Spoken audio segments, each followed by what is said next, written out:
যখন তুমি নিজের রক্তের মানুষের দ্বারা কষ্ট পাবে, তখন তুমি একবার নবী ইউসুফ আলাইহিস সালামের কথা মনে করো। তিনি কিভাবে নিজের ভাইয়ের দ্বারা প্রতারিত হয়েছিল। যখন তোমার বাবা মা না বুঝে তোমার বিরুদ্ধাচরণ করে, তখন নবী ইব্রাহিম আলাইহিস সালামের কথা মনে করো। তার বাবা তাকে আগুনে নিক্ষেপ করায় ভূমিকা রেখেছিল। যখন তুমি সমস্যা থেকে পরিত্রাণের জন্য কোনো পথ পাবে না, তখন ইউনুস আলাইহিস সালামের কথা ভেবো। তিনি কতটা সময় তিমি মাছের পেটে আটকা পড়েছিল। যখন তোমার নামে কেউ মিথ্যা অপবাদ ছড়িয়ে দেবে, তখন মা আয়েশা রাদিয়াল্লাহু আনহার কথা মনে করো। তার নামে পুরো শহর জুড়ে কুৎসা রচনা করা হয়েছিল। যখন তুমি অসুস্থ ব্যথার যন্ত্রণায় কাতরাতে থাকো, তখন নবী আইয়ুব আলাইহিস সালামের কথা ভেবো। তিনি ভয়ঙ্কর এক ভাইরাসজনিত রোগে আক্রান্ত হয়ে তোমার থেকে বেশি কষ্ট পেয়েছিল। যখন তুমি দিনের কোনো বিধান নীতিতে যুক্তি খুঁজে পাও না, তখন নবী নূহ আলাইহিস সালামের কথা ভেবো।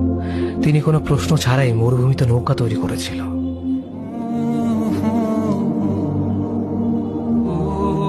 যখন তুমি আত্মীয়স্বজন, পরিবার, বন্ধু বান্ধবের কাছে হাসির পাত্রে পরিণত হও, তখন তুমি শেষ নবী হযরত মুহাম্মদ সাল্লাল্লাহু আলাইহি ওয়াসাল্লামের কথা ভেবো। রাসূল সাল্লাল্লাহু আলাইহি ওয়াসাল্লাম বলেছিলেন, সবচেয়ে বড় পরীক্ষা দিয়ে সব থেকে বড় পুরস্কার আসে।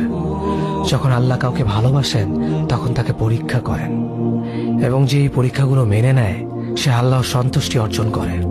আর যে অভিযোগ করে, সে তার ক্রোধের পাত্র হয়। হে আল্লাহ, তোমার কথা মনে করা, তোমার প্রতি কৃতজ্ঞ হওয়ার এবং তোমার ইবাদত করার তৌফিক আমাদের দান করো। আমিন। যেভাবে তুমি সন্তুষ্ট হও, সেভাবেই আমাদের পরিচালিত করো।